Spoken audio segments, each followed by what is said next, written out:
沖合に出現した直径およそ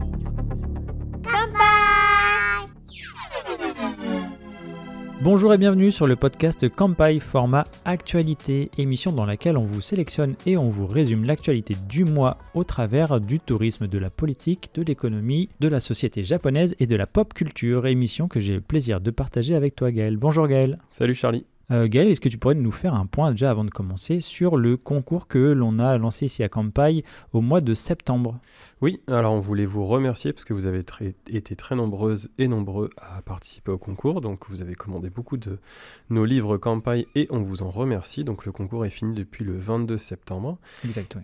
Et on vous dira à la fin du podcast quand est-ce qu'on annoncera le gagnant ou la gagnante. Et vu qu'on a beaucoup de news pour le résumé de ce mois de septembre, Gaël, sans plus attendre, on va entamer avec la thématique sur le tourisme. Et oui, première actu qui concerne à la fois les touristes et les résidents. Il a fait très très chaud au Japon cet été. Vous l'avez subi si vous avez voyagé au Japon, certains plus que d'autres bien entendu. Mais c'était pour la deuxième année consécutive un record de chaleur estivale et pas des moindres, même s'il fait très très chaud depuis très longtemps. Cet été 2024 était particulièrement haut. La banque de données des températures sur le territoire japonais, elle est effective depuis 1898. Et grâce à cet outil, on a pu découvrir qu'en été 2024, on a égalé le record établi l'année dernière, donc en 2023, sur les pics de chaleur. Ainsi, de juin à août, l'été fut plus élevé d'1,73 degrés que la moyenne des 30 dernières années. C'est dire si vraiment il a fait chaud, quasiment plus de degrés de plus. On a eu 8821 pics de chaleur extrêmes, c'est-à-dire à plus de 35 degrés, contre 6692 l'année dernière, donc c'est quand même quasiment 20% de plus. Et en plus de ça, on exclut les points chauds urbains de ces statistiques. On a eu des records assez tristes, notamment par exemple à Sano, qui n'est pas très connu, mais dans la préfecture de Tochigi, donc vers Nikko, qui est pourtant une région plutôt montagneuse, et on a eu quand même 41 degrés le 29 juillet. Et pour faire un lien du coup avec le dernier podcast Actu, je crois que c'est toi qui nous en avais parlé Charlie, les assurances japonaises ont même commencé à développer des assurances journalières contre les pics de chaleur. Donc c'est vrai qu'au Japon il a fait chaud très très tard aussi, non seulement cet été mais aussi en septembre, normalement c'est une saison où il fait un peu meilleur. Et bien là, toutes les personnes qui ont voyagé ou qui sont allées au Japon ont subi de manière assez exceptionnelle la chaleur. On entend beaucoup, alors nous on n'y était pas cet été Charlie, mais on a entendu beaucoup de nos amis, de nos collègues en fait qui nous disaient là on en a marre, il fait vraiment chaud depuis trop longtemps. Donc ça s'est un petit peu calmé quand même sur la deuxième quinzaine de septembre, là, depuis une dizaine de jours à peu près quand vous écouterez ce podcast, il fait un petit peu meilleur enfin, mais c'est vrai que c'est un petit peu inquiétant ce changement climatique au Japon qu'on subit beaucoup. Oui, puis changement climatique, c'est vrai qu'un été plus chaud qu'un autre, c'est pas forcément signe de réchauffement climatique, mais ce qu'il faut bien retenir, ce sont les moyennes, comme tu nous l'as expliqué, où on a de plus en plus d'événements de ce type-là. Et là, justement, ce dont je vais parler juste après, les inondations et les pluies torrentielles qu'a subi le Japon au mois de septembre, eh bien, c'est encore une fois un exemple, c'est qu'il y en a de plus en plus souvent et aussi de plus en plus fort. Comme je vous le disais, le 21 et le 22 septembre, le Japon a subi de nouvelles pluies torrentielles, des inondations ainsi que des glissements de terrain.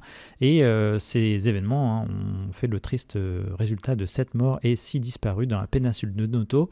Territoire déjà fragilisé, Gaël, par le séisme d'il y a moins d'un an avec une magnitude de 7,6 qui avait fait déjà 378 morts.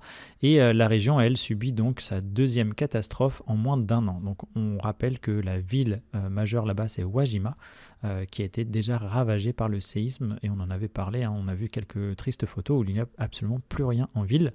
Donc des habitants ont perdu des proches dans ce séisme ainsi que dans ces inondations qui ont détruit certaines habitations qui venaient à peine d'être reconstruites. On considère que certaines villes ont reçu en 48 heures l'équivalent du double de pluie pour un mois de septembre, soit un record de précipitations depuis les enregistrements disponibles de 1976. Donc un peu comme pour les records de température, on voit bien qu'on atteint des pics et du coup des moyennes aussi qui vont être bien plus élevées dans les décennies à venir. Donc au final, avec ces pluies torrentielles et ces glissements de terrain, plus de 1000 habitants ont été évacués. Ça a fait aussi que 6200 foyers ont été privés d'électricité et 1700 ont été privés d'eau courante. Et pour citer un article du Monde, une dame de 54 ans, une habitante de Wajima, nous indique qu'en l'espace d'une trentaine de minutes, l'eau a jailli dans les rues et a rapidement atteint la moitié de la hauteur de ma voiture. Et puisqu'on est dans la thématique tourisme de notre podcast, je précise qu'il n'y a pas grand-chose à voir en ce moment dans la péninsule de Noto. C'est pas une bonne idée d'y aller, surtout depuis le 1er janvier. Donc voilà, attendez un petit peu que ce soit reconstruit, a fortiori depuis c'est plus torrentiel. Ce sera sans doute pas pour 2024 et peut-être pas encore pour 2025. Oui, puis de mémoire, je crois que la préfecture indiquait que en termes de tourisme, Kanazawa, par exemple, c'est vraiment très bien, mais ça sert à rien de remonter plus haut parce que, entre guillemets, ils ont autre chose à faire que d'accueillir des touristes. Et comme il a fait chaud très tard, eh bien les feuillaisons sont en retard. C'est le cas notamment pour les momiji. Préparez-vous, l'automne vient. Est-ce que tu reconnais cette citation, Je Charlie? crois que ça reviendrait d'une célèbre série américaine sur HBO. C'est ça, donc là on parle pas de l'hiver, mais bien des feuillages rouges de l'automne, qui est une saison exceptionnelle au Japon. Donc une autre grosse saison touristique également, et comme pour la floraison des sakuras, on vous recommande bien entendu de suivre nos articles qui sont régulièrement mis à jour sur Kanpai à propos de la floraison des érables. Contrairement à une idée reçue, et bien que l'automne japonais calendaire se tienne comme partout ailleurs, du 21 septembre au 21 décembre, et bien le rougeoiement des feuilles d'érable au Japon, dans les zones les plus touristiques, n'intervient que plus tard, c'est-à-dire à partir de la seconde quinzaine de novembre, et même parfois et souvent jusqu'à début décembre. Donc même si la durée de contemplation est un peu plus longue que pour les sakuras au printemps, eh bien ça ne sert à rien pour ainsi dire de venir au Japon en octobre pour voir des érables rouges, car ils n'auront pas encore changé de couleur. Alors comme on le disait, donc avec ce réchauffement donc de l'été 2024, eh bien comme l'an dernier, la feuillaison donc de l'automne s'annonce de nouveau plus tardive que la moyenne des années précédentes. Donc comme on le disait, à cause de la chaleur résiduelle qui a été particulièrement long cette année. D'après les infos qu'on avait en septembre, l'agence météorologique japonaise estimait donc que le pic de feuillaison des momiji serait le 1er décembre à Tokyo et même le 12 décembre à Kyoto, avec donc une saisonnalité qui va glisser, on va dire, du à peu près 8 novembre à Sapporo, donc qui est tout au nord du Japon, en tout cas sur l'île la plus au nord, à Hokkaido, jusqu'à, comme on le disait, autour du 12 décembre à Kyoto, 10 décembre à Fukuoka. Bon, voilà. Ça reste à être affiné, bien sûr, en fonction des températures qu'on va avoir en octobre et puis début novembre. Mais grosso modo, si vous tenez absolument à voir les érables, il va falloir plutôt venir fin novembre, début décembre. C'est ça aussi le changement climatique. Donc chaque mois en fin de podcast, on vous annonce mensuellement les chiffres en hausse du tourisme au Japon. Il y a eu 25 millions de touristes internationaux en 2023 et on estime qu'on va atteindre pas loin de 35 millions de voyageurs internationaux sur l'archipel en 2024. Et bien en 2023, on a compté quasiment 72 millions de voyageurs internationaux dans les aéroports japonais, c'est-à-dire à peu près 70% de la fréquentation avant pandémie. Alors Charlie, est-ce que tu sais quel est l'aéroport le plus fréquenté par les voyageurs internationaux ? Alors, si je ne regarde pas mes notes et que je parle à ma logique personnelle, je dirais Narita, dans le sens où c'est peut-être le plus gros aéroport autour de Tokyo. Très bonne réponse. Bien que Haneda soit le plus fréquenté au global, l'aéroport de Narita est celui, donc à Tokyo également, celui qui a eu le plus de voyageurs internationaux avec 33% de la fréquentation totale, suivi donc par Haneda 24%, l'aéroport du Kansai à Osaka à 23% et Fukuoka à 9%, avec pour les 11% restants Nagoya, Hokkaido, etc. Narita accueille aussi la majorité du fret international, un peu plus de la moitié en volume, alors que 22% passent par l'aéroport du Kansai et seulement 17% du fret par Haneda. Donc comme on le disait, Haneda reste quand même le plus fréquenté en domestique, très très loin devant Narita, Fukuoka, et puis l'aéroport du Kansai au coude à coude avec celui de Fukuoka. Et pour rester dans la thématique des transports, Gaël, on parle souvent ici à Kanpai des trains, et c'est évident puisque le train au Japon, comme si vous l'avez bien compris avec notre podcast dédié au train que l'on a fait avec Marjorie, ça prend une place très importante pour les Japonais et pour les touristes au Japon.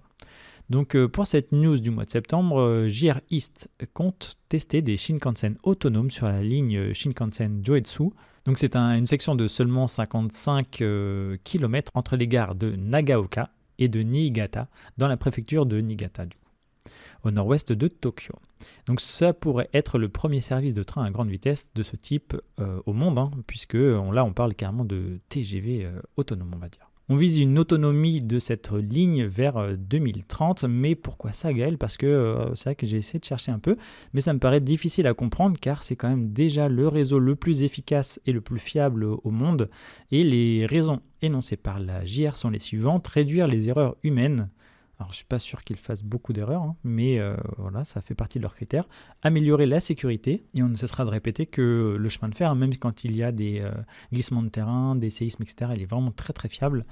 Et aussi faire face à une future pénurie de conducteurs attendue dans un contexte de diminution de la population en âge de travailler. Donc ça peut se comprendre, bien qu'il n'y ait pas forcément beaucoup de conducteurs et conductrices de train. Et aussi et surtout, donc, ça va permettre à l'entreprise de planifier les horaires des trains de façon plus flexible, tout en permettant à ses membres, je cite, de s'engager sur un plus large éventail de tâches. Et là, on comprend mieux. Comme ça, ils vont pouvoir faire plus de choses, les employés peut-être. Et sans doute que JR Central va suivre ce filon aussi de trains autonomes et petit à petit, ils vont le développer sur de nombreuses lignes si ça fonctionne correctement. Alors, on n'a pas fait d'actu dédié, mais j'ai vu passer une information là, courant septembre, je crois dans la deuxième quinzaine, où justement, pour la première fois de son histoire, il y a un Shinkansen qui s'est désolidarisé en fait. Tu sais, souvent, tu as deux rames qui sont collées, et alors, je crois qu'ils étaient autour de 300 km/h, ils se sont désolidarisés. Bon, heureusement, il n'y a pas eu de blessés ou de morts, ça n'a pas fait beaucoup de bruit, mais c'était apparemment assez impressionnant.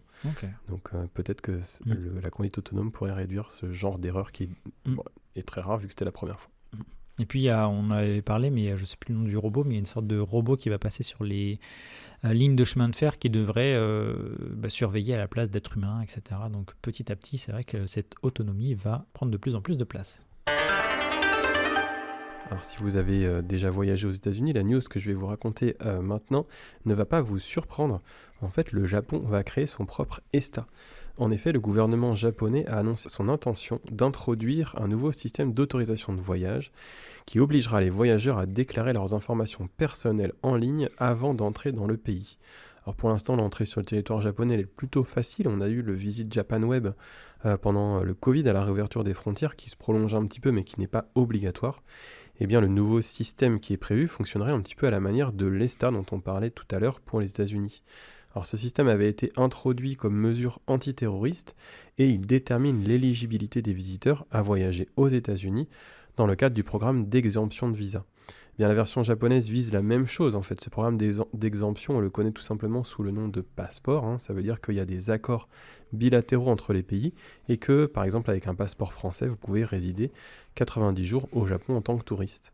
Alors, l'objectif du nouveau système, c'est d'abord de réduire le nombre d'immigrants illégaux en provenance de pays exemptés de visa. Et surtout qui restent au-delà de la période de séjour valide. C'est-à-dire que si vous restez plus de 90 jours, eh bien, vous êtes sur le territoire illégalement. Alors, selon le gouvernement, le nombre de ces personnes qui séjournent illégalement dans le pays est élevé, selon eux en tout cas. En janvier 2024, on en avait un petit peu moins de 50 000 qui étaient dans cette situation, dont plus de 28 000, soit 60% qui venaient de pays ayant des accords d'exemption de visa. Oui, la GESTA, c'est le nom qu'on a donné à l'ESTA japonaise, exigera des ressortissants étrangers exemptés de visa qu'ils déclarent en ligne leur motif d'entrée et leur lieu de séjour pour un contrôle par l'agence des services d'immigration avant leur voyage. On peut imaginer que ce soit un système aussi qui soit payant, Charlie, un petit peu comme pour les États-Unis. Ce qui permettrait de encore faire rentrer de l'argent dans les caisses vis-à-vis du tourisme. Si cette demande en ligne est signalée comme présentant un risque de séjour illégal, donc peut-être c'est une IA qui va le traiter, eh bien l'autorisation de voyage requise pour quitter le pays ne sera pas accordée et le voyageur sera alors encouragé à obtenir un visa officiel auprès de son ambassade, ce qui rendra les choses beaucoup plus compliquées, parce que les visas, il n'y en a pas non plus une centaine, entre le visa vacances-travail, visa étudiant, etc., on ne les obtient pas aussi facilement qu'avec un voyage avec un passeport.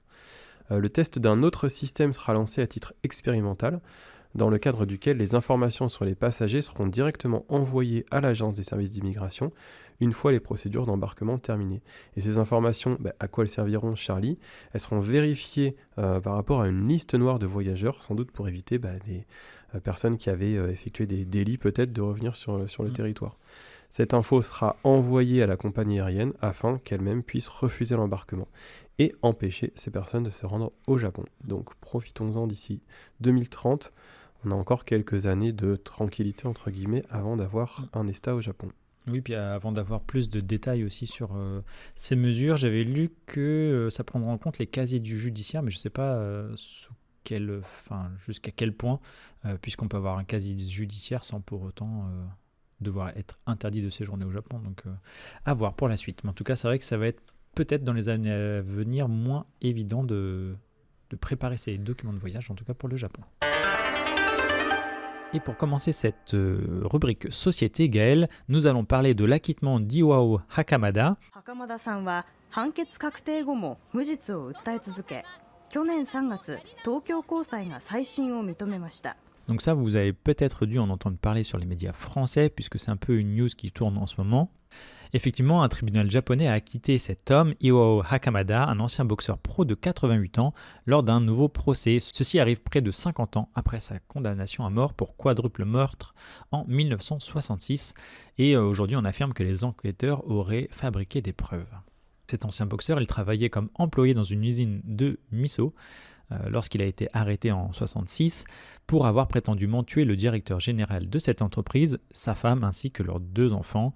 Ils ont été tous les 4 retrouvés morts à la suite de blessures par arme blanche dans leur maison dans la préfecture de Shizuoka qui avait été aussi incendiée. Donc cet homme, il a été inculpé pour meurtre, pour vol et incendie criminel. Sa condamnation à mort a été finalisée sur la base d'un jugement selon lequel les traces de sang sur les 5 vêtements retrouvés dans la cuve de miso correspondraient au groupe sanguin des victimes et de Hakamata. Donc l'homme, il a passé près d'un demi-siècle dans le couloir de la mort, comme je le disais, avant que de nouvelles preuves ne le conduisent à être libéré, ce qui lui a valu d'être reconnu cette année comme le condamné à mort ayant purgé la plus longue peine au monde. Donc un triste record évidemment.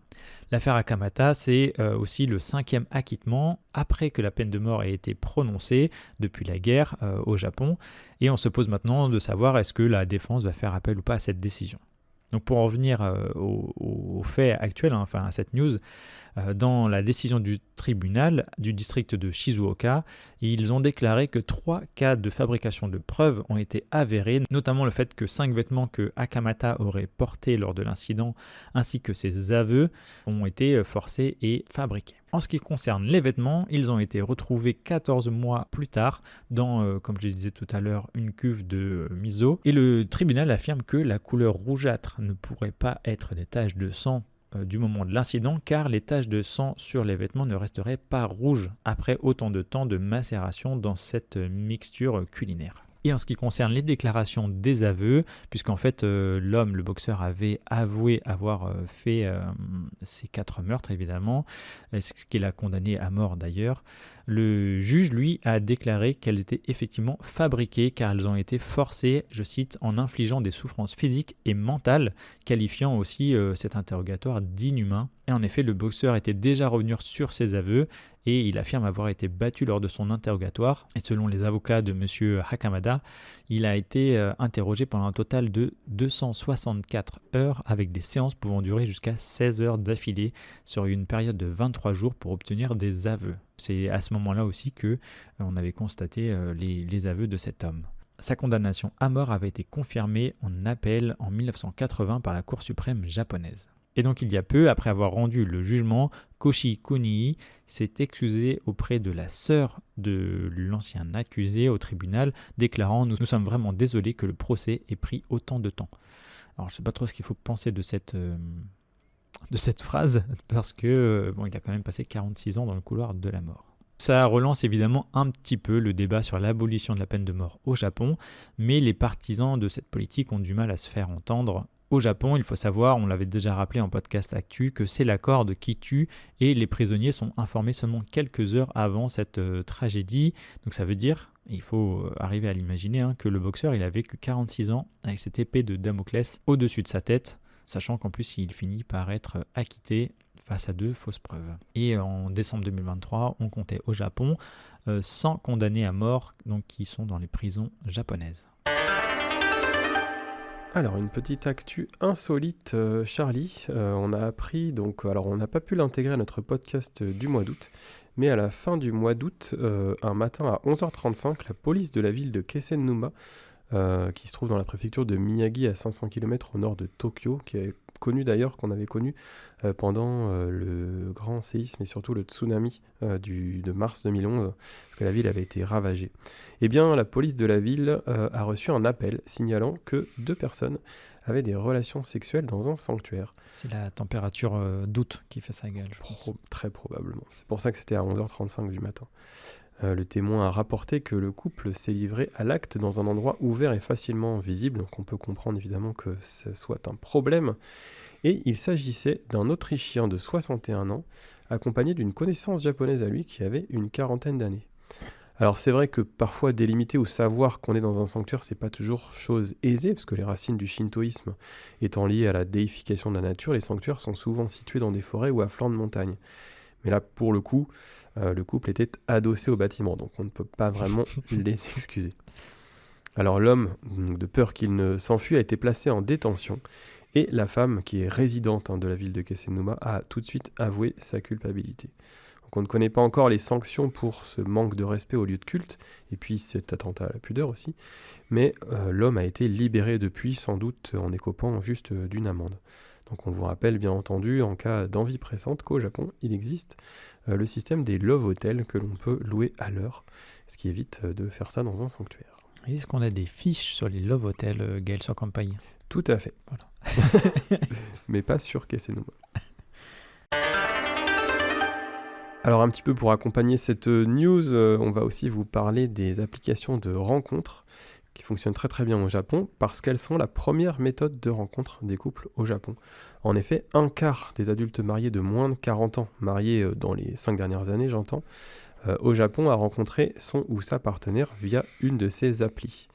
Après on parle de 20% donc, des rencontres qui sont liées au travail, 10% à l'école, sans doute aux grandes écoles, 9% via les amis et la famille, et puis 5% via les événements sociaux. Donc selon les données du gouvernement, le nombre de couples mariés en 2023 est tombé sous les 500 000 pour la première fois en 90 ans. Donc très exactement à 474 717 nouveaux mariages. C'est son niveau le plus bas depuis la Seconde Guerre mondiale. Donc, l'histoire ne dit pas si notre ami autrichien et son ami se sont rencontrés sur une application de rencontre. C'est vrai. Mais en tout cas, s'ils pouvaient se marier pour remonter les chiffres et faire des enfants, ce serait peut-être pas mal. Et puis tu vas nous reparler rapidement du mariage, Gaël. Et pour les applis de rencontre, je crois qu'on en avait parlé pour Tokyo. Il me semble que le gouvernement de Tokyo mettait en place une application citadine, on va dire, pour les rencontres et favoriser les créations d'unions dans sa ville. Et pour poursuivre sur nos informations liées à la société japonaise, cette fois elle va être moins croustillante cette news puisque 12 personnes ont été déférées devant les procureurs pour maltraitance de chevaux lors d'un rituel dans un sanctuaire japonais. Donc dans la préfecture de Mie, 12 personnes n'ont pas respecté une loi sur la protection des animaux. Donc, ceci s'est passé lors d'un rituel de 2 jours au sanctuaire Tado Taisha de Kuwana. En fait, il s'agit d'une plainte qui a été déposée en octobre 2023 et le rituel en question, pour information Gaël, donc il s'agit de Hageuma Shinji, qui attire environ 100 000 visiteurs par an et c'est un festival qui est folklorique dans le sens où il remonte au XIVe siècle et a été désigné par la préfecture comme un bien justement culturel folklorique immatériel. Mais depuis cette année, le rituel a été réformé à la suite de nombreuses plaintes après qu'un cheval blessé l'an passé ait été mis à mort. Et donc pour cette organisation 2024, on va dire que le rituel a été, entre guillemets, je mets bien des gros guillemets, amélioré. Et en quoi consiste ce rituel? Donc en fait, ce sont des chevaux qui vont transporter un jeune cavalier en tenue de guerrier. Et l'objectif, c'est que le cheval galope le plus vite possible, tant bien que mal, puisqu'il va devoir gravir une pente très raide, vraiment très très raide. J'ai regardé une vidéo parce que je ne savais pas en quoi ça consistait. Et au bout de cette pente, vous imaginez qu'ils ont construit une sorte de mur d'argile qu'ils vont imbiber d'eau pour que ça glisse aussi au passage. Le cheval doit franchir le mur, si possible avec son cavalier. Bon, je ne sais pas si c'est déjà arrivé parce qu'on voit que le cheval se fracasse dans le mur. Donc les murs, ils font 1,5 à 2 mètres de haut, donc c'est quasiment la hauteur du garrot des chevaux. Et si ce franchissement se fait, en fait, c'est prémonitoire dans leur croyance puisque ça va annoncer le bon déroulement des récoltes. Donc pour couronner le tout, les chevaux ils doivent faire un maximum de tours, c'est-à-dire qu'ils vont franchir cette pente plusieurs fois. Et cette année, en 2024, 6 chevaux ont été présents. Ils ont fait 3 tours. Alors c'est pas des terrains, mais ils ont fait 3 tours de pente et seuls 3 d'entre eux ont réussi en étant tirés jusqu'au sommet.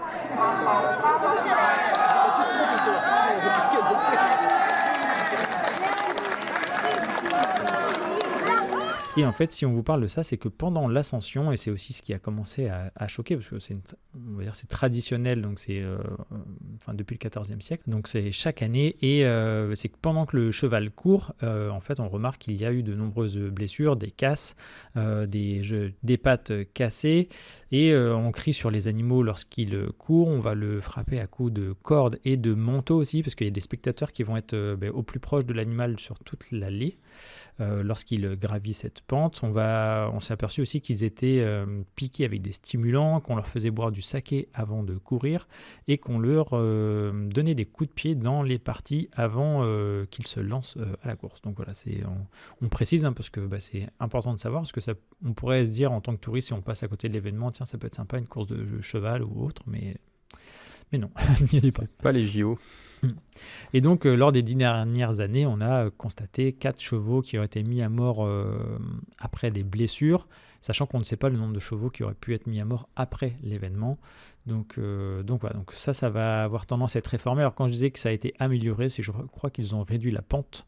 L'objectif des organisateurs aussi était de moins malmener, j'espère, les chevaux.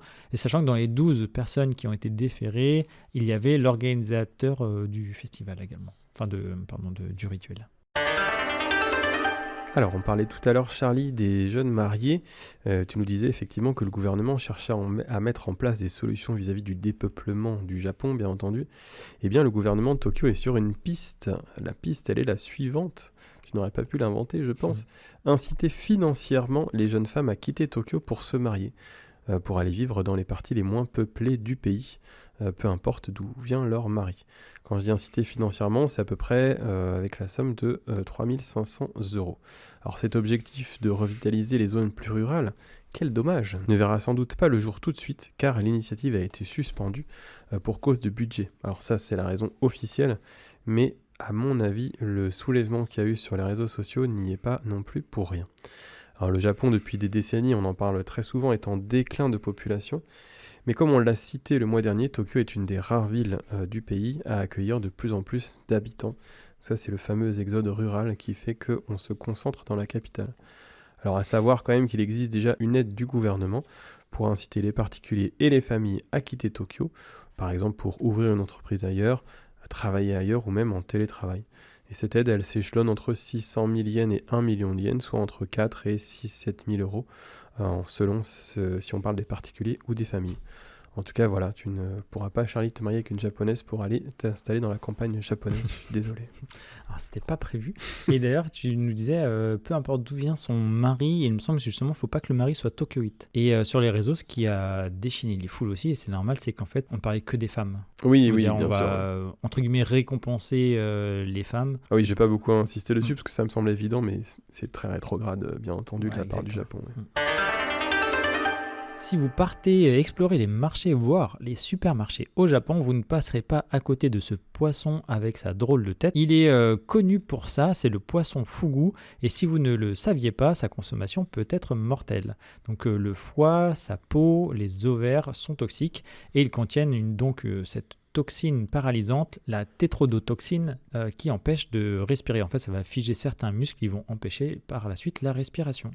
Il ne faut pas une grosse dose pour que ça arrive, mais ça arrive surtout aux particuliers, mais ça je vais le redire après. Pas d'inquiétude si vous vous laissez tenter par ce mets, puisque les personnes qui préparent ce poisson ont une certification qui permet de déguster cru en sashimi ou mijoter ce poisson, donc ou alors on peut même le frire, et vous le verrez sur les étals des marchés, puisque vu l'aspect du poisson, souvent il est exposé aussi en forme de boule. C'est le poisson qui peut devenir gros et comme une balle avec ses pics, donc c'est celui que vous verrez sur les marchés qui amuse à la fois les Japonais et les visiteurs étrangers. Et comme je le disais, en fait, les morts recensés qui ont mangé de ce poisson sans précaution, en fait, sont plus ceux qui l'ont pêché, qui se sont dit en rentrant à la maison, ouais, je vais pouvoir pouvoir le préparer, l'ouvrir, etc., le vider, je ferai attention, et en fait ça ne fonctionne pas du tout comme ça.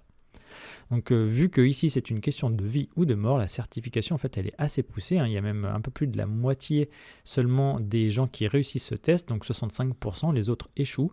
Et en fait si on vous en parle, c'est qu'une petite fille de 10 ans a passé ce test dans la préfecture de Kumamoto, enfin la fille vient de la préfecture de Kumamoto, elle s'appelle Karine Tabira. Et à côté de ses cours d'école cet été, elle s'est dit qu'elle allait suivre un apprentissage chez Fukunari, un grossiste local en aquaculture et en poissons spécialisés dans le fugu. Donc là, c'est Fukunari, puisque fugu, dans certaines régions de l'ouest du Japon, ça peut être aussi le nom de ce poisson. Et pour la petite histoire, cette jeune fille qui n'est pas majeure, hein, donc a passé sa certification dans une autre préfecture que la sienne, puisqu'à Kumamoto, il faut avoir 18 ans au minimum, et à Yamaguchi, où elle a passé avec brio le test, il n'y a pas d'âge de minimal. C'est pas tout près, elle a fait un bout de chemin quand même pour passer la certif. Donc il y avait une vraie motivation de sa part. Donc le 22 août, Tabira a été invitée au bâtiment de la capitale de la préfecture de Kumamoto, donc là son lieu de résidence, où elle a été personnellement félicitée par le gouverneur et le personnage mascotte, l'ours Kumamon de cette préfecture. Donc naturellement, elle a apporté du fugu qu'elle a préparé et qu'elle a partagé avec le gouverneur de sa préfecture et qu'il l'a trouvé délicieux. Donc son objectif à cette petite fille, quand elle sera grande, c'est de devenir chef professionnel de fugu. Eh bien, si on a l'occasion, on ira manger un petit peu de fugu. Tu en as déjà mangé, Charlie ? Non. Moi non J'allais plus. dire peut-être que tu pourras l'interviewer dans 8 ans peut-être, quand elle aura ouvert son restaurant. On ira faire ça directement sur place.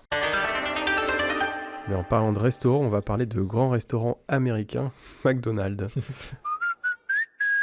Qui C'est culotté. Hein. qui nous a surpris ce mois-ci avec une annonce de nouvelles autorisations. En effet, la filiale japonaise donc, de McDonald's vient d'annoncer qu'elle assouplit ses restrictions concernant le look de ses employés, notamment au niveau des cheveux, afin, je cite, de laisser place à plus de diversité. Donc travailler au McDo pourra maintenant se faire avec des cheveux colorés. Avant, c'était bien sûr interdit. Les cheveux devaient être ce qu'on appelle naturels. C'est quelque chose qui pose régulièrement problème au Japon parce que même si la très grande majorité des Japonais ont une couleur de cheveux, on va dire brun foncé, eh bien certains ont des cheveux plus clairs et ça peut poser le problème notamment dans les écoles où en fait les proviseurs ou les directeurs pensent que les élèves se teignent les cheveux alors que ce n'est pas forcément le cas. Et bien quoi qu'il en soit, à McDo, maintenant c'est autorisé. Osaka fut la ville test pour ce changement et McDonald's a constaté qu'ils avaient eu 3 fois plus de nouvelles recrues que par rapport à l'an passé. Donc ce n'est pas le premier assouplissement de la part de la filiale japonaise, puisqu'en 2021, elle a déjà pu embaucher des nouveaux employés qui s'étaient laissés pousser la barbe, notamment pour des raisons religieuses. Donc peut-être que bientôt, Charlie, on pourra se faire servir un Big Mac au Japon par quelqu'un qui aura les cheveux blonds. Et une barbe. Et une barbe blonde. Le mois dernier, Gaël, on avait fait un bilan en état des lieux des Jeux Olympiques. Et bien là, on va faire pareil avec les Jeux Olympiques Paralympiques qui se sont déroulés sur la fin août, début septembre, pour lesquels on a désormais les résultats. Donc pour vous les annoncer brièvement, on compte pour le Japon 14 médailles d'or, 10 d'argent, 17 de bronze. Et le pays se place en 10e position avec ses 41 médailles, derrière la Chine qui est loin devant avec, sans regarder tes notes, Gaël, combien de médailles ? 800 000. Pas loin, 220 médailles pour la Chine, Ah ouais, non, mais c'est... 124 pour la Grande-Bretagne qui arrive en 2e position et les USA avec 105 médailles. Ce sont des chiffres impressionnants. Et en faisant mes recherches pour les titres, etc., j'ai vu qu'à Paris, il y avait une exposition, mais elle est terminée, mais je vous le dis quand même si peut-être il y a des livres ou autres à ce sujet. Donc il y avait une exposition à la Maison de la Culture du Japon à Paris, le Parasport au Japon, hier et aujourd'hui, donc qui avait lieu du 27 août au 14 septembre. Donc si vous avez fait un tour là-bas, n'hésitez pas sur Kanpai à nous faire des commentaires sur les liens des podcasts, ça nous intéressera forcément. Donc parmi toutes et tous ces athlètes, on peut nommer Suzuki Takayuki dans le domaine de la natation. C'est sa 6e participation aux Jeux et ce vétéran de 37 ans atteint d'une malformation congénitale qui le prive de ses 2 jambes et de son bras droit à partir du coude. On peut noter que c'est le premier athlète japonais à avoir pris part à 6 Jeux consécutifs depuis Athènes en 2004 et il avait remporté 5 médailles aux dernières éditions à Tokyo. Et il termine cette édition 2024 avec une médaille dans chaque épreuve, Gaël. C'est le Japon qui remporte aussi l'or pour la première fois dans la discipline du goalball. Et là, je vois tes yeux interrogateurs. Donc le goalball, je ne sais pas si tu avais vu, c'est une discipline où c'est du 3 contre 3 avec un très long but. Tu m'en de as chaque parlé. côté. Oui. Donc c'est du 3 contre 3, Gaël, avec des tireurs qui sont aussi des goals. Donc un tireur du camp adverse va lancer une balle avec sa main pendant que les autres sont au sol pour arrêter cette balle. Donc en fait, il y a un seul but, mais ils sont 3 à être soit sur les genoux, soit allongés, etc. Et donc en fait, on s'aperçoit qu'ils arrivent à savoir où va frapper la balle. On vous invite à regarder YouTube ou autre pour plus de précision. Dernière news de notre très longue rubrique société ce mois-ci, le Japon met fin à sa mission lunaire. 15、14、13、12、Flight mode on. 10。 The flight mode is on. All systems are go. Alors la JAXA, c'est l'agence d'exploration aérospatiale japonaise, a annoncé fin août ne plus avoir de réponse de son module lunaire lancé en septembre 2023. Alors cet engin, de son nom de code SLIM, non pas Slim Shady, très très bonne blague de Charlie, SLIM pour Smart Lander for Investigating Moon, n'a plus donné de réponse malheureusement au terme de sa mission. Avec cet exploit, le Japon est le 5e pays du monde à se poser sur la Lune, après les États-Unis, l'URSS, donc la Russie, la Chine et l'Inde. Un représentant de la JAXA affirme la sonde japonaise a continué à transmettre des informations sur son état et son environnement pendant une période beaucoup plus longue que prévu. Donc finalement, ils ne sont pas mécontents. Et au moment du lancement, personne n'imaginait qu'une telle opération se poursuivrait aussi longtemps. La mission de SLIM était de mener des analyses de terrain sur la structure interne de notre satellite qui est encore trop peu connue. Donc oui, c'est une réussite pour le Japon, contrairement à ce que pourrait laisser croire le titre de la news, après avoir échoué 2 fois, toutefois, en 2022 et en 2023. Et maintenant, Gaël, on en arrive à notre partie politique et économie, et je vais commencer avec la suite du règne Kishida, un homme politique dont on parle régulièrement dans ce podcast. On enregistre cette émission le mardi 1er octobre et le Japon doit élire aujourd'hui son nouveau Premier ministre. Et il y a tout à parier qu'il s'agira de Shigeru Ishiba, élu le 27 septembre dernier comme chef du Parti libéral-démocrate, le parti politique à la gouvernance du Japon depuis des décennies. Cet homme de 67 ans, né à Yasu dans la préfecture de Tottori, remplacerait ainsi l'ancien Premier ministre Fumio Kishida. Ishiba, cet ancien ministre de la Défense de l'Agriculture, a devancé Sanae Takaichi, ministre de la Sécurité économique, qui aurait pu être la première femme à occuper ce poste. Elle est arrivée seconde avec 194 voix contre 215 pour monsieur Ishiba. Donc on rappelle que Fumio Kishida, qui était le Premier ministre qu'il est encore aujourd'hui, depuis 2021, il va démissionner de sa fonction après 3 ans de mandat entaché de scandales dans un contexte d'inflation, du yen et de scandales financiers. Et pour rappeler le contexte de cette prise de pouvoir à la suite de Kishida, je cite le nouvel élu, Ishiba. Le président Kishida a pris la décision de regagner la confiance du peuple afin que le PLD puisse renaître. Nous devons répondre à cette décision comme un seul homme. Je ferai de mon mieux pour dire la vérité avec courage et sincérité et pour faire de ce pays un endroit sûr et sécurisé où chacun peut à nouveau vivre avec le sourire. Mais alors, comment ça se passe au Japon? Pourquoi on sait d'avance que ce sera cet homme au pouvoir aujourd'hui, le 1er octobre? L'élection dont on vous parlait tout à l'heure, celle du 27 septembre, concernait l'élection du président du parti politique PLD, donc le chef du parti.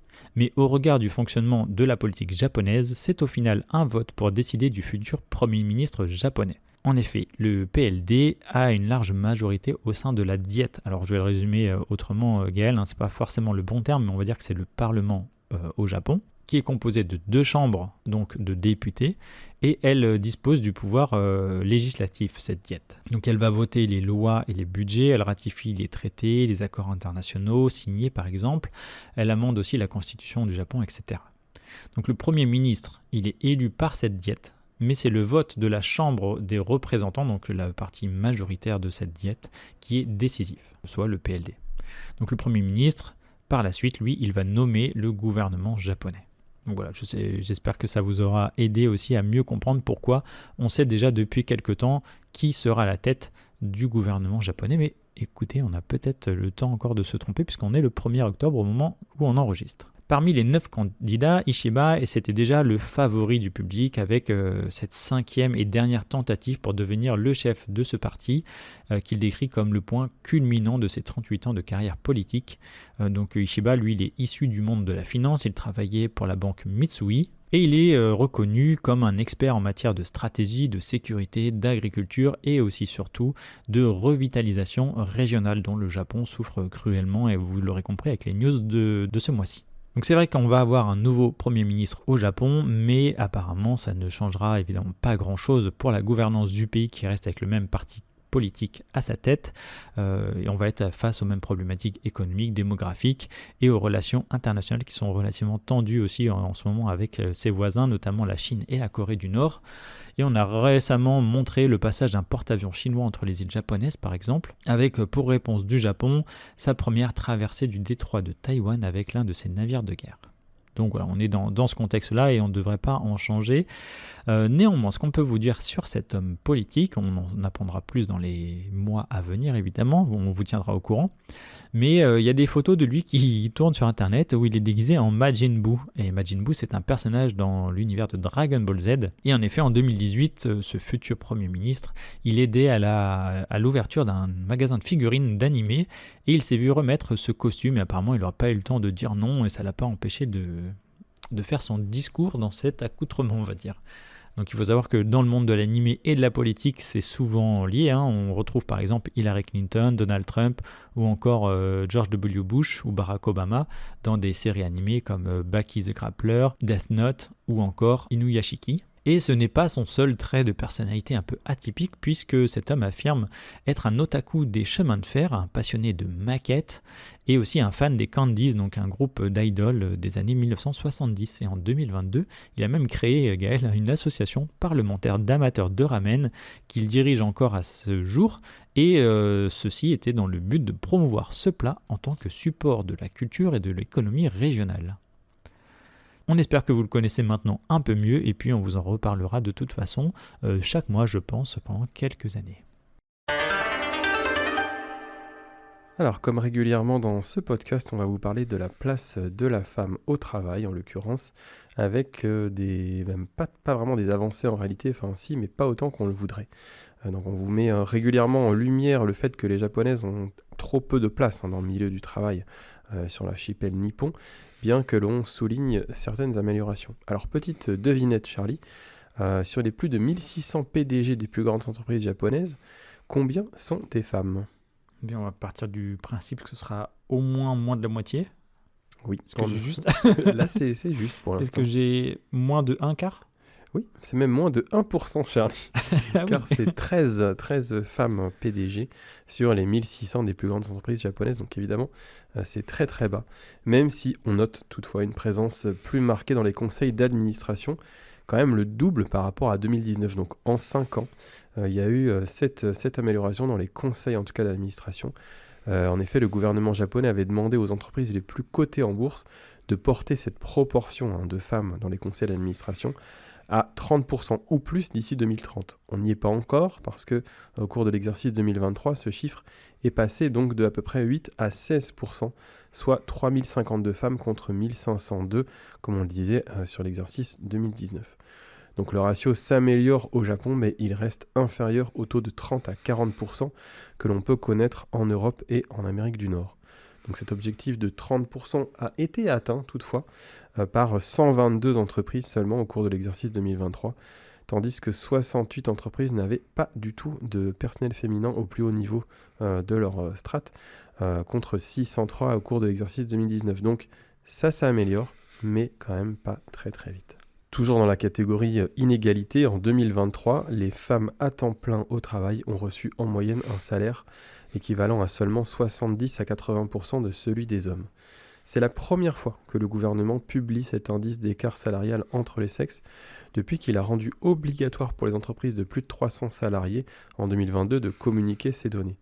L'objectif, c'est d'encourager davantage de femmes à rejoindre le marché du travail, mais il ne faut pas oublier non plus que ce n'est pas seulement pour la justice sociale que l'on prend cette décision, mais également pour faire face, comme toujours, au manque de main-d'œuvre. Ah oui, et pour faire le lien avec ce que tu me disais pour McDonald's, par exemple, je pense que c'est un peu lié, où on va avoir tendance au Japon à assouplir certaines mesures qui étaient bien en place et bien ancrées, afin de pouvoir recruter davantage et faire face à cette pénurie de population.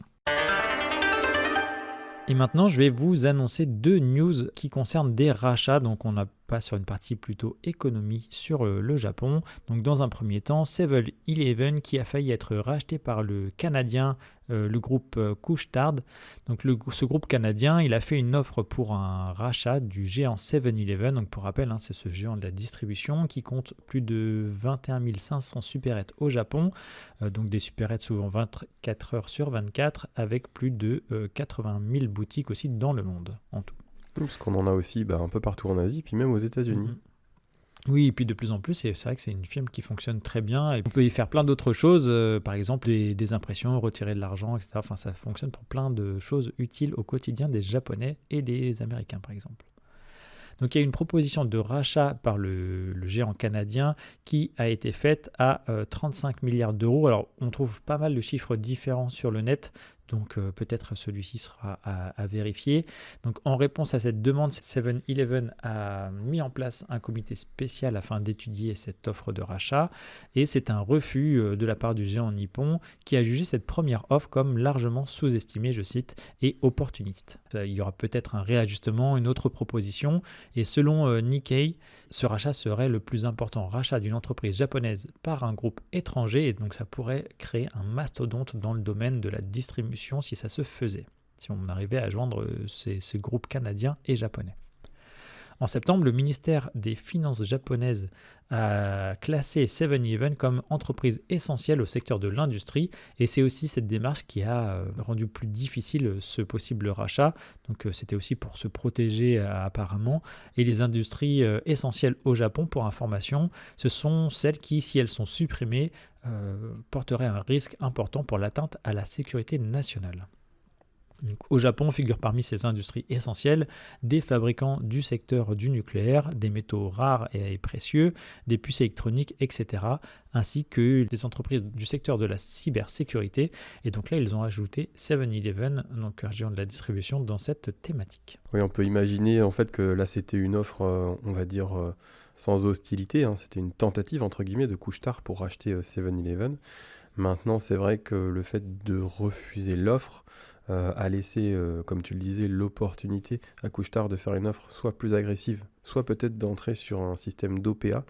Et donc pour éviter ça, le ministère japonais a protégé en fait 7-Eleven, le groupe, pour pas qu'il soit aussi facile de le racheter et puis peut-être perdre un petit peu la souveraineté à ce niveau-là, parce que c'est quand même, comme tu le disais, assez critique en termes de distribution. Ils sont vraiment partout au Japon. Et pour parler d'un autre rachat, cette fois c'est un peu l'inverse, c'est un groupe japonais qui veut racheter une entreprise étrangère. Donc là on va parler du rachat interrompu de US Steel par Nippon Steel. Et pour des raisons de sécurité nationale, le président américain Joe Biden s'apprête à bloquer le projet de Nippon Steel Corp. Donc pour info, c'est le plus grand sidérurgiste japonais qui est 4e au niveau mondial, donc l'empêcher d'acquérir United States Steel Corp qui est 24e mondial, donc cette entreprise américaine. Et Biden ainsi que la vice-présidente Kamala Harris ont tous deux exprimé leur opposition à ce projet de rachat sans trop de justification au départ. Et dans ce cas, comme on en parlait tout à l'heure pour 7-Eleven, ces transactions font l'objet d'un comité qui va les examiner, notamment sur le fait si elles constituent ou non une menace pour la sécurité nationale. Et Nippon Steel et US Steel ont annoncé, eux, en décembre, que cet accord d'acquisition pour 14,1 milliards de dollars serait bénéfique pour les deux. Donc en fait, ce que je veux dire, c'est que US Steel est plutôt très favorable à ce rachat. Ça le rendrait plus compétitif à l'échelle mondiale et ça pourrait créer même le 3e plus grand producteur d'acier au monde en termes de volume. Et ce qu'on peut constater, c'est que la politique et le puissant syndicat qui s'appelle United Steelworkers, eux, veulent fermement s'opposer à cela et veulent que cette entreprise reste détenue et exploitée aux États-Unis. Et face à cela, l'entreprise japonaise affirme que les citoyens américains constitueraient toujours la majorité des membres du conseil d'administration et de la haute direction de US Steel si l'acquisition se concrétisait. Donc en fait, ce qu'il faut retenir, c'est que la politique semble aller à l'encontre des souhaits même de la société américaine. Et d'ailleurs, David Burritt, donc le président et directeur général de la partie US, de US Steel donc, dit que sans ce rapprochement, US Steel s'éloignera largement de ses installations de hauts fourneaux, mettant en péril des milliers d'emplois syndiqués bien rémunérés, impactant négativement de nombreuses communautés dans les endroits où se trouvent ces installations et privant l'industrie sidérurgique américaine d'une opportunité de mieux rivaliser avec la scène mondiale. Parce qu'on rappelle que Nippon Steel est 4e et eux sont 24e au niveau mondial. Donc c'est plutôt une opportunité pour eux peut-être. Mais en temps peut-être de conflit, etc., on comprend aussi que le gouvernement américain veut garder ses forces là de son côté. Alors une toute petite brève pour le coup dans notre podcast, c'est sur l'inflation au Japon, Charlie, avec une augmentation magistrale de 25% sur un produit sucré, le Umaibo. Alors je ne sais pas si tu connais. Non, je vois, on en a au bureau, mais je ne l'ai pas goûté encore. Eh bien sache que le Umaibo a augmenté, donc comme je disais, de 25% le 1er octobre, et il passe, accroche-toi bien, de 12 à 15 yens l'unité, c'est-à-dire de 7,5 à 9,5 centimes. Voilà. Mais c'est aujourd'hui le 1er octobre, Gaël. Donc on pourra manger 25% de moins de Umaibo avec la même somme. C'est-à-dire qu'avec 1 euro, tu ne pourras plus en manger que 11. Il faut que je regarde les dates de péremption de ceux qu'on a dans le tiroir. Voilà. Et pour terminer cette partie politique, on va parler de la coopération militaire franco-japonaise. En effet, une section du 2e régiment étranger d'infanterie, donc la Légion étrangère, a accompagné 5 sections du 39e régiment d'infanterie des forces d'autodéfense japonaises. Cette manœuvre, donc en coopération, a été effectuée lors d'exercices sur le sol japonais dans le cadre de l'opération Gankyo, qui veut dire robuste, organisée donc en septembre du 8 au 21 au camp d'Ojojihara et Iwateyama, au nord-est du Japon. Alors le colonel Thomas Miyai, j'espère que je prononce bien son nom, nous a expliqué « Nous montrons à nos compétiteurs et ennemis que la France et le Japon sont des partenaires forts. » Lors de ces entraînements, l'ennemi virtuel visé venait d'un pays rouge. On se demande bien à qui ils peuvent faire référence. C'était dans un film de James Bond, je pense. Probablement. Alors les troupes bleu-blanc-rouge n'avaient pas foulé le sol nippon depuis le 19e siècle, je l'ignorais. Et l'objectif de cet exercice est donc de renforcer la coopération militaire bilatérale sur fond de tensions croissantes dans l'Indo-Pacifique, quelque chose qui inquiète beaucoup le Japon, et on peut le comprendre au vu de la situation militaire. Et c'est désormais que nous pouvons entamer la partie pop culture, Gaël, et on va commencer avec quelques news liées au monde du jeu vidéo, et je vais commencer avec le TGS, le fameux Tokyo Game Show, qui a lieu en septembre, les 26, 27, 28 et 29 septembre exactement. Donc le TGS, le Tokyo Game Show, c'est le salon du jeu vidéo, sans doute le plus grand au monde, qui a lieu chaque année depuis 1996, et il se situe proche de Tokyo, au Makuhari Messe. Donc c'est des hangars de 63 000 mètres carrés et tu avais eu le plaisir de fouler cet endroit il y a une vingtaine d'années, tu m'as dit. Alors quelques chiffres sur la fréquentation de l'édition 2024. Il y a 274 739 personnes, Gaël, qui ont pu assister à cet événement. À titre de comparaison, en 2023, on était à peu près à 243 000 personnes. Le record reste celui de l'édition 2018 avec près de 300 000 visiteurs. Alors en fait, ce qui est intéressant, il faut savoir, tu le disais, il se déroule sur 4 jours. En fait, le jeudi et le vendredi, ce sont les jours réservés à la presse. Et le samedi et le dimanche, ce sont des jours publics où tout le monde peut venir. C'est pour ça qu'il y a beaucoup moins de monde les jeudis et vendredis. Environ 40-45 000 par jour. Et puis, il y en a quasiment 100 000, entre 90 et 100 000 sur chaque jour de week-end. Donc, si vous avez la possibilité, si vous avez un média, un partenaire, c'est beaucoup plus sympa d'y aller les jeudis et vendredis parce qu'il y a beaucoup moins de monde et il y a moins de files d'attente pour essayer les jeux. Oui, là, samedi, c'était quasiment, comme tu disais, 100 000 personnes, plus de 97 000 visiteurs. Ouais, on a vu des files d'attente énormes par drone, je crois, ou hélicoptère qui ont filmé les files d'attente qui faisaient quasiment tout le tour du hangar. C'était assez impressionnant. Et donc évidemment, cet événement, ça pourrait demander à lui seul tout un podcast. C'est le moment au mois de septembre de faire les révélations sur l'univers du jeu vidéo et aussi sur cette industrie, puisque vous n'êtes pas sans savoir qu'il y a de grandes firmes comme Sony, Microsoft qui y participent, et des éditeurs comme les éditeurs japonais suivants, Square Enix, Sega ou encore Bandai Namco, qui ont été généreux cette année. Alors, vu que c'est un podcast d'actualité, on ne va pas vous brosser tout l'ensemble toutes les révélations qui ont été faites, mais je vais pouvoir vous donner quelques titres comme Dragon Quest 3 en HD 2D qui est un remake, donc ça développé par Square Enix, qui est prévu pour le 14 novembre. On a également Like a Dragon Pirate Yakuza in Hawaii, développé par Sega, qui sortirait pour février 2025 et qui fait un changement de peau avec un décor beaucoup plus lié à la piraterie, on va dire, très dynamique comme titre encore, et le fameux Monster Hunters Wild qui se prépare pour une sortie le 28 février 2025 avec une annonce de crossplay. Et d'ailleurs, je crois que c'est pour ce jeu où les Japonais ont tendance à poser des jours de congé, il me semble. Oui, c'est un jeu qui fait beaucoup de ventes, oui. Ensuite, on a l'annonce de Dragon Age The Vanguard qui sort dans un mois et qui est développé par EA Games. Donc c'est un RPG très attendu des années après Dragon Age Inquisition. Chez Sony, on va dire que la seule note positive a été de dévoiler Ghost of Yotei, la suite de Ghost of Tsushima dont on vous a parlé plusieurs fois dans nos podcasts. Toujours développé par Sucker Punch, ce superbe titre va se situer aux alentours du mont donc Yotei sur l'île de Hokkaido et il se passera en 1603. Donc Ghost of Tsushima c'était en 1274 pour info pour ce premier opus et on y incarnera un nouveau personnage appelé Atsu, donc qui est une femme, et ça on sait déjà que les haters vont se faire un plaisir d'inonder nos réseaux sociaux d'absurdités historiques alors qu'ils n'ont pas compris que c'était un jeu vidéo.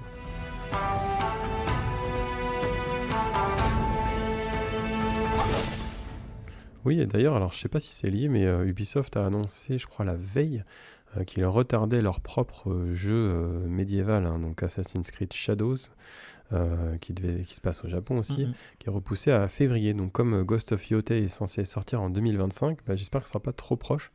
Moi en tout cas, pour ma part, j'avais vraiment adoré, comme toi, Tsushima. Donc j'ai très hâte de jouer à la suite de Ghost of Yotei. Et je vais sans doute essayer Assassin's Creed Shadows, mais là comme ça entre les deux, si je devais choisir, j'irais peut-être plus du côté de Sony que d'Ubisoft. Ah oui, là complètement. Et puis j'ai pas trop suivi l'actualité d'Ubisoft, mais apparemment c'est pas forcément les beaux jours en termes de bourse pour eux. Ce report montre bien aussi qu'ils n'étaient pas prêts à sortir ce Assassin's Creed de qualité pour la fin d'année malheureusement. Si vous avez suivi le Tokyo Game Show de cette année, vous avez pu voir de nouveaux visuels pour Death Stranding 2, un jeu SF de chez Hideo Kojima avec des têtes d'affiche de cinéma international comme Léa Seydoux pour le côté français. Et certains parleront d'un jeu vidéo de livraison de colis numéro 2 qui fait souvent passer l'histoire un peu au second plan.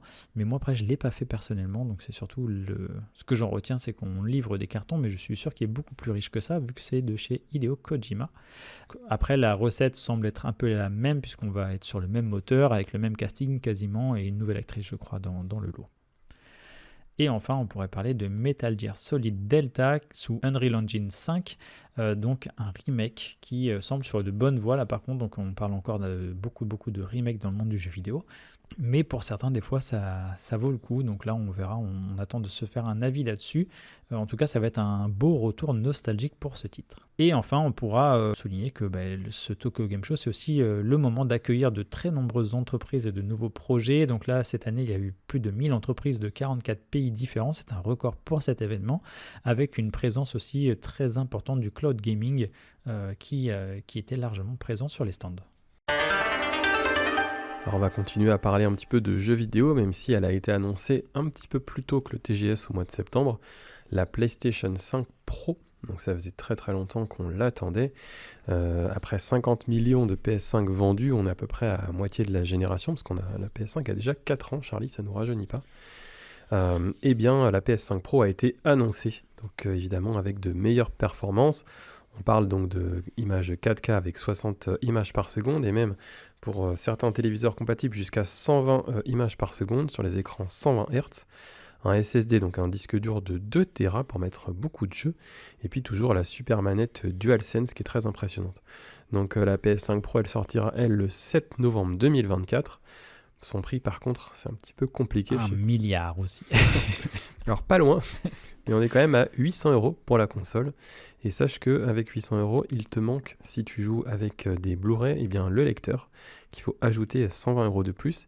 Et si tu veux la mettre verticalement, ta console, il faudra ajouter encore 30 €, c'est-à-dire 950 € au total. Est-ce que c'est comme Apple ou par exemple quelqu'un qui a l'iPhone 15 va forcément acheter le iPhone 16 ou pas? Alors je ne sais pas, après voilà, je t'avoue que pour l'instant on n'a pas vu de vidéo nous montrant qu'elle était beaucoup plus puissante que la PS5 classique, donc peut-être qu'on aura des informations, je sais pas, quand GTA 6 va être montré à nouveau, et que là il y aura des vrais comparatifs montrant que la PS5 Pro est beaucoup plus puissante, mais c'est vrai que pour l'instant ça nous a pas forcément tapé dans l'œil, on va S'ils dire. pouvaient sortir des jeux vidéo déjà dans un premier temps, adaptés à la PS5, ce serait bien. Alors comme 950 € c'est sans doute pas assez cher, Charlie, eh bien Sony a présenté une édition spéciale de la PS5 qui est l'édition 30 ans. Donc c'est une édition, alors je t'avoue, dans mon petit cœur nostalgique, ça m'a un petit peu titillé parce que c'est vrai que ils ont montré la PS5 donc, et la PS5 Pro et les accessoires tout en gris, en fait, le gris de la première PlayStation. Donc la précommande a eu lieu le 26 septembre. Ça a été un petit peu le bazar hein, comme prévu parce qu'il y avait seulement 12 300 exemplaires en vente mondialement, donc c'est évidemment très très peu. Rares sont ceux qui ont eu la chance de l'obtenir, et puis au bout d'une heure déjà on la voyait sur eBay à des milliers d'euros, donc voilà, qui était réservé par ce qu'on appelle des scalpers, donc des gens qui l'achetaient juste pour la revente. Mais même sans aller sur eBay, écoute, la PS5 Pro édition 30 ans coûtait déjà 1100 €, donc c'est beaucoup. Si jamais tu veux te faire un petit plaisir, tu peux toujours t'acheter la manette PS5 édition 30 ans qui est elle seulement à 80 €. Donc on va revenir un petit peu en arrière, tu parlais tout à l'heure de Metal Gear Solid Delta, et bien la PlayStation 2, qui est la console qui l'a hébergée, va être introduite au musée des sciences.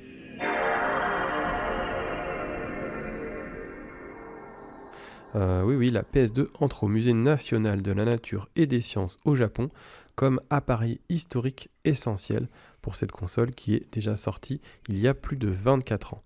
Alors ce musée, qui est un petit peu assez discret, on va dire, qui est situé dans le parc d'Ueno à Tokyo, accueille pour la première fois donc un représentant de l'industrie du jeu vidéo parmi le panthéon des technologies japonaises. Alors cette année, il y a eu 18 produits qui ont été retenus pour être introduits aux côtés de la PS2, notamment la montre à quartz Seiko Chariot de 1978, ou encore le synthétiseur MIDI Roland Jupiter 6 de 1983. Très très belle année. La PlayStation 2 était à l'époque la première console de jeux vidéo au monde à intégrer la lecture de DVD. Pour son entrée au musée national, donc elle répond à deux critères essentiels qui sont donc montrer un aspect ou une étape importante du développement des sciences et des technologies et avoir joué un rôle notable dans l'amélioration du mode de vie des gens et la création de nouvelles façons de vivre. Ainsi, elle a été lancée à un prix souvent inférieur à l'époque aux lecteurs de DVD autonomes, ce qui a évidemment largement contribué au succès de ces technologies DVD. Malheureusement, ils n'ont pas reproduit cet exercice avec la sortie de la PS3, qui à l'époque était beaucoup plus chère quand elle est sortie à la fin de l'année 2006. Alors, c'était pas dans les critères du jury pour entrer au musée, mais on rappelle que la PS5, c'est la console la plus vendue au monde, avec 160 millions de consoles, juste devant la DS et la Switch, et quand même 1,5 milliard de jeux vendus dans le monde. Je remercie mon père qui m'a offert la PS2 quand j'étais petit. Est-ce que tu peux nous citer 3 jeux, Charlie, qui t'ont marqué sur la PS2 ? En vrai, je saurais pas dire si c'est sur la PS2 ou pas. Oui, vu qu'on est sur la thématique Japon, je dirais Resident Evil 4, le premier jeu où j'ai eu tellement peur, j'ai posé la manette dans ma chambre et je suis parti. Loin, tu as brûlé la PS2. À cette époque où mes parents m'avaient autorisé à avoir la télé dans la chambre, eh bien, j'en ai profité pour avoir peur tout seul. Et toi, du coup, tu avais un souvenir comme ça sur la PS2 ? Moi, ça va être Ico et Shadow of the Colossus, je pense, sans hésitation. Toujours dans le monde du virtuel, Gaël, l'idole Hatsune Miku jouera dans une pièce de kabuki avec sa costard qui est humaine.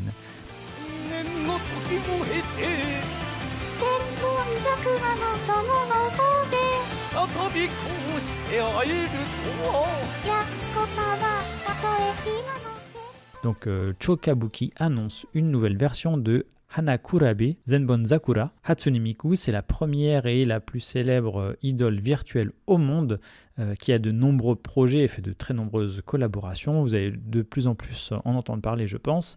Et aujourd'hui, elle peut monter sur scène pour autre chose que faire de sa danse de chez les idoles. Je ne sais pas si c'est le bon terme ou pas. Donc, puisqu'elle peut participer à une pièce de kabuki, elle le fait déjà. Ce spectacle kabuki, il est inspiré à la fois du conte classique de kabuki Yoshitsune Senbon Sakura et de la chanson emblématique de Hatsune Miku qui s'appelle Senbon Sakura justement, qui signifie les 1000 cerisiers en fleurs. Donc alors que les spectacles de kabuki sont souvent des productions avec une seule vedette sur scène, pour cette pièce, Miku partagera la scène avec l'acteur de kabuki Shido Nakamura, qui est connu dans son domaine, et ces deux personnes, ou personnages même, collaborent déjà depuis 2016 à ce sujet et annoncent qu'ils travailleront encore ensemble lors de l'Expo universelle d'Osaka en 2025 sur une scène les 24 et 25 mai prochains, mais nous n'avons pas plus d'infos sur la billetterie à ce sujet. Là, je ne vous l'ai pas décrit, mais parce que c'est aussi un peu encore flou pour moi. Mais cette idol, donc on la retrouve sur Internet entre autres, mais elle fait aussi des concerts. Donc c'est une sorte de vedette virtuelle qui va être projetée sur un écran qui donne une sorte d'imitation de la 3D. Donc il y a des personnes qui assistent à de vrais concerts avec ces personnes. Il y a de vrais guitaristes, les gens qui font la musique existent vraiment, et après elle et d'autres comparses font le show sur scène et sans qu'il y ait personne au final. Donc c'est une IA et donc c'est ce qu'on appelle les Vocaloids, donc une sorte de logiciel sur lesquels les musiciens japonais en tout cas l'ont beaucoup exploité. C'est ce qui a fait son succès. Donc c'est un personnage à part entière. De toute façon on va y venir petit à petit avec les acteurs et les actrices par exemple qui n'existeront pas dans la vie réelle, qui seront des IA. Alors pour finir cette partie pop culture, on va parler comme chaque mois de ce qu'on a vu, ce qu'on a joué en termes de pop culture japonaise. Alors moi je vais vous parler de 2 jeux. Tout d'abord Astro Bot, dont on avait parlé dans le précédent podcast, qui est sorti le 6 septembre sur la PS5 et qui est réalisé par l'équipe Team Asobi chez Sony PlayStation directement. Donc c'est une toute petite équipe, je crois qu'il fait 60-70 personnes, qui est dirigée à Tokyo par un Français qui s'appelle Nicolas Doucet. Donc c'est un jeu de plateforme 3D.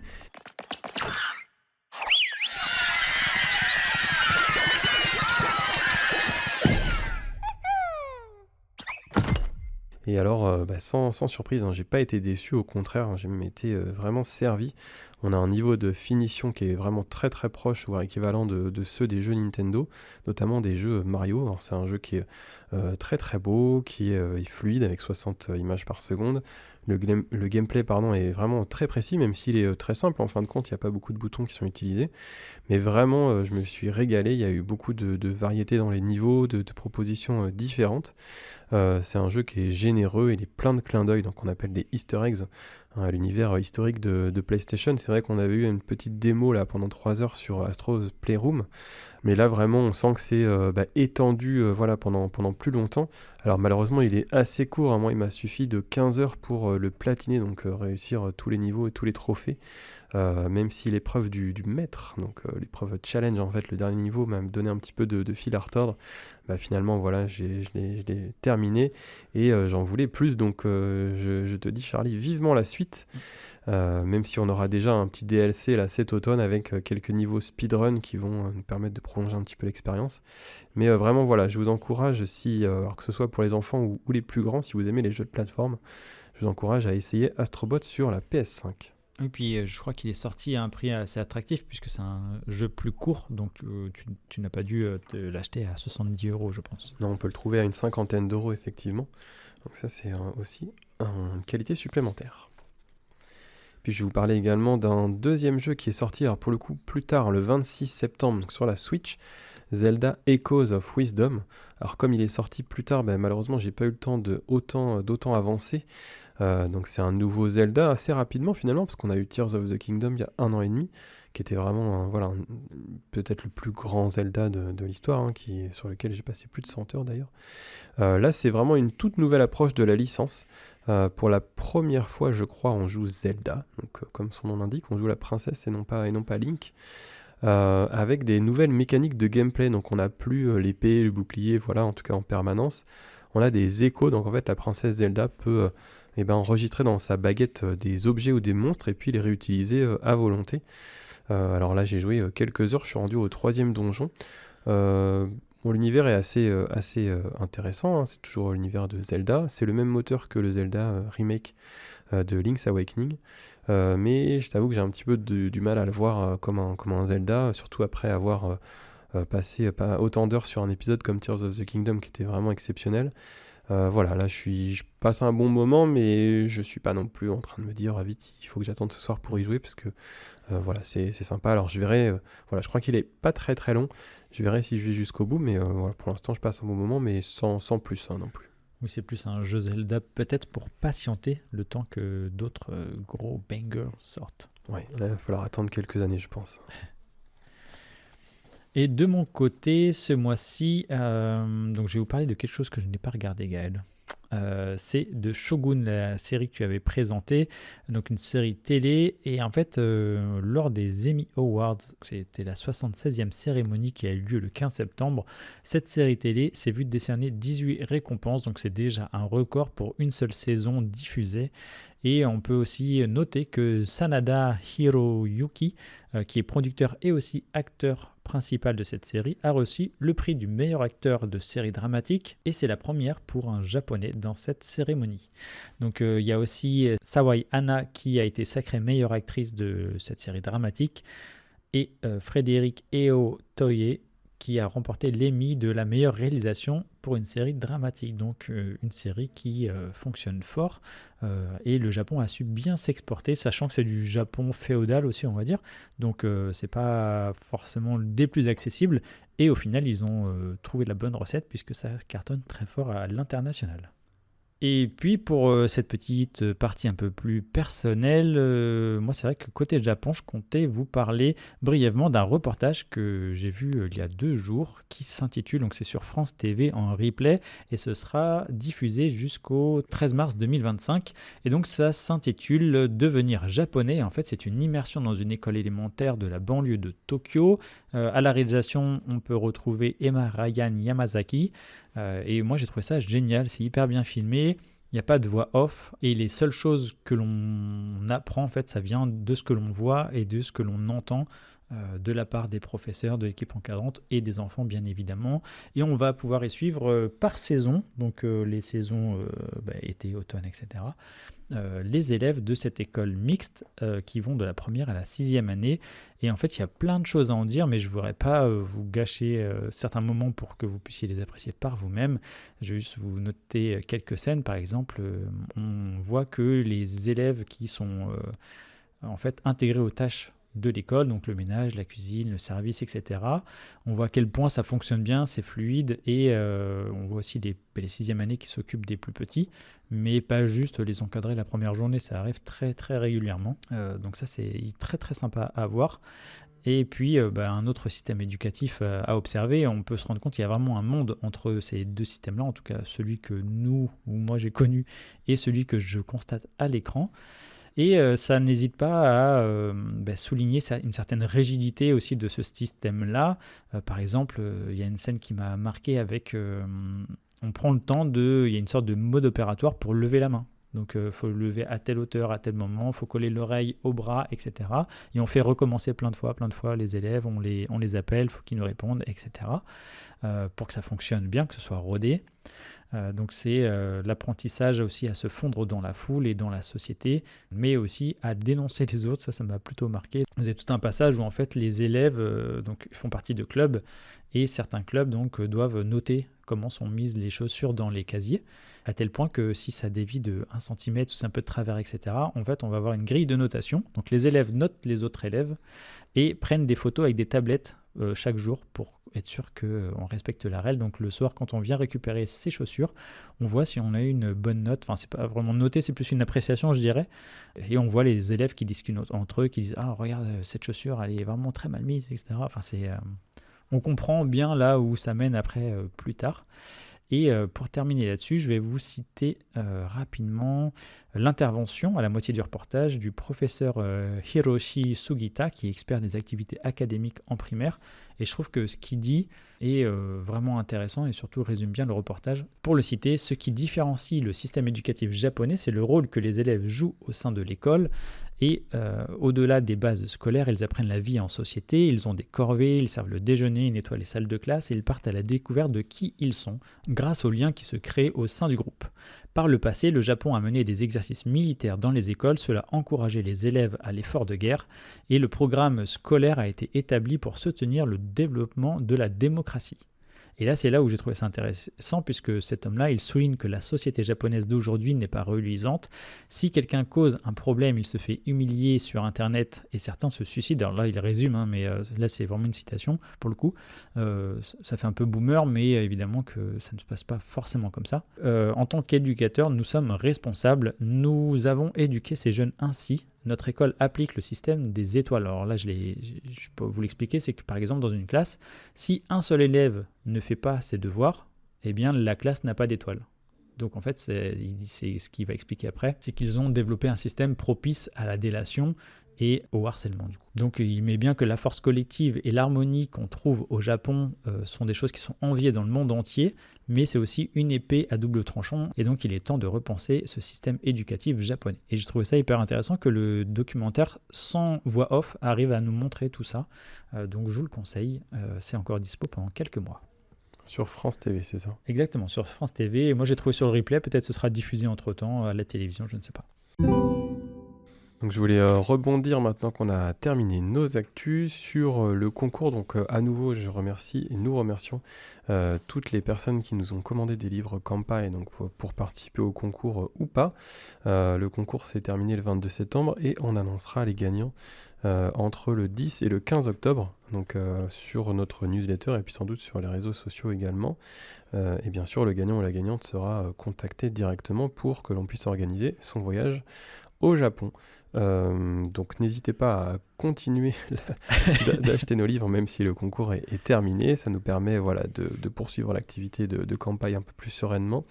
Et puis on vous rappelle que un livre, donc le tome 5 de notre collection Voyage au Japon est maintenant terminé. Il est parti à l'impression et il sortira probablement début de novembre. Donc on vous en reparlera, mais il y aura bientôt donc 5 tomes sur le voyage au Japon. Donc le 4e tome étant Tokyo, et là le 5e tome ce sera sur Kyoto. Alors pour finir ce podcast, on va aborder nos rubriques habituelles, donc on va toujours parler du yen qui, comme le mois dernier, fluctue légèrement. Il est moins haut qu'à son record qui était autour de 170-175 yens pour 1 euro, mais il est toujours au moment où je vous parle autour de 160 yens pour 1 euro, ce qui est toujours un taux très très élevé qu'on n'avait pas eu depuis vraiment très longtemps. Donc c'est toujours le moment de changer vos yens. Si vous allez partir au Japon dans les prochains mois, on vous le recommande de le faire tant que le yen est bas, parce que là il y a eu un changement de gouvernement comme l'a expliqué Charlie, et peut-être que ça pourrait bouger. En termes de fréquentation touristique, donc en août il y a eu 2 933 000 visiteurs étrangers, ce qui est un excellent score, parce que l'année de référence, donc 2019, on était à 2 500 000, donc on est quand même quasiment à 20% de plus. En termes d'articles sur Kanpai ce mois-ci, on vous a présenté, donc, alors toute fin août, le Kurashiki Ivy Square, donc c'est un hôtel historique du côté de Bikan à Kurashiki. Ensuite, on est parti du côté d'Uji pour vous présenter le temple Mampukuji, qui est un temple zen. Toujours en termes d'hôtel, cette fois-ci du côté de Tokyo, on vous a présenté un hôtel qui s'appelle le Almond Nippoli, donc un 3 étoiles assez standard, mais plutôt agréable. On a parlé vers le 9 septembre de Kikumatsuri, c'est le festival des chrysanthèmes, une fête traditionnelle qui a lieu donc chaque 9 septembre. On est parti ensuite sur Hakone pour vous présenter la Craft House. Donc c'est une sorte de boutique atelier qui présente de l'artisanat traditionnel et puis on peut même y participer. Ensuite, à la mi-septembre, on a parlé du château de Matsuyama, qui est un donjon authentique de la préfecture d'Ehime à Shikoku, qui est assez célèbre. Ensuite, du côté de Nagoya, on vous a montré le Hatsuta Jingu, donc c'est un grand sanctuaire sacré, un sanctuaire Shinto, qui est vraiment magnifique. Ensuite, on a un petit peu surfé sur l'actualité, on ne le fait pas trop souvent en article, plutôt en podcast, mais là on a quand même parlé de l'affaire Paul Watson qu'on avait déjà abordé. Donc là on a fait, c'est Kelly qui nous a écrit un très long article à ce sujet. Et puis à la fin du mois, on vous a montré le système eSIM qui est assez récent au Japon mais qui s'impose de plus en plus. Avant on parlait uniquement de Pocket Wi-Fi pour accéder à Internet au Japon. Et bien maintenant il y a cette alternative, la carte eSIM en fait en QR code qui vous permet d'avoir un accès à Internet depuis votre smartphone. Et puis dernier article du mois, c'était le Ginza Lion, donc un bar à bière à Tokyo. Un bar authentique avec une décoration assez inattendue. Donc on vous encourage à aller lire nos articles sur Kanpai. Et pour les podcasts que nous avons diffusés au mois de septembre, pour rappel, avec Marjorie, on a abordé le sujet du train au Japon pour le podcast Voyage. Donc là, de façon plus générale que celui des billets de train qu'on a pu faire précédemment. On a également une interview de Régis Arnaud, qui est journaliste correspondant au Japon, que tu as mené, Gaël. Et le podcast Destination, lui, était dédié à USJ, Universal Studios Japan. Et pour les podcasts du mois d'octobre, donc toujours 4 podcasts différents chaque mois, on vous parlera de l'automne au Japon pour le podcast Voyage avec Marjorie. Puis Gaël, tu nous feras une interview avec Thierry Falcoz, qui est un ancien d'une chaîne TV sur le Japon. Et toujours avec Marjorie, on reviendra sur un podcast Destination avec la destination de Nikko, qui est classée au patrimoine mondial de l'UNESCO. Le 23 octobre, ce sera diffusé. Le podcast Actualité, lui, sera diffusé le mercredi 30 octobre. Eh bien Gaël, je crois qu'il est temps de conclure ce long podcast Actualité, long puisqu'il y en avait pas mal d'actu pour ce mois. On vous remercie encore pour votre écoute et pour la participation vraiment avec ferveur à notre concours, donc ça c'est top. Et n'oubliez pas que l'on vous a annoncé précédemment la date du résultat du concours qui est, Gaël, autour du 15 octobre. Donc on vous remercie pour votre écoute, merci également pour nous avoir partagé sur les réseaux sociaux le mois dernier. N'hésitez pas à nous noter un maximum d'étoiles afin que l'on gagne en visibilité, puisque on vous rappelle comme à chaque fois que l'on ne fait pas de publicité et qu'on n'a pas de sponsor ou autre, on fonctionne tout par nous-mêmes et par vous quelque part. Donc merci pour ça et merci à toi Gaël pour le temps accordé pour ce podcast Actualité. Merci à toi Charlie, puis bon courage pour le montage. oui, on a un peu de travail jusqu'à demain. Voilà, et aussi pour le mettre sur YouTube, on vous rappelle qu'en plus des plateformes Spotify, Apple Podcast, etc., on est maintenant aussi sur YouTube grâce à Charlie. Donc on vous remercie chaleureusement et on vous dit à très bientôt. Au revoir. Salut. Retrouvez plus d'actualités Japon sur nos podcasts.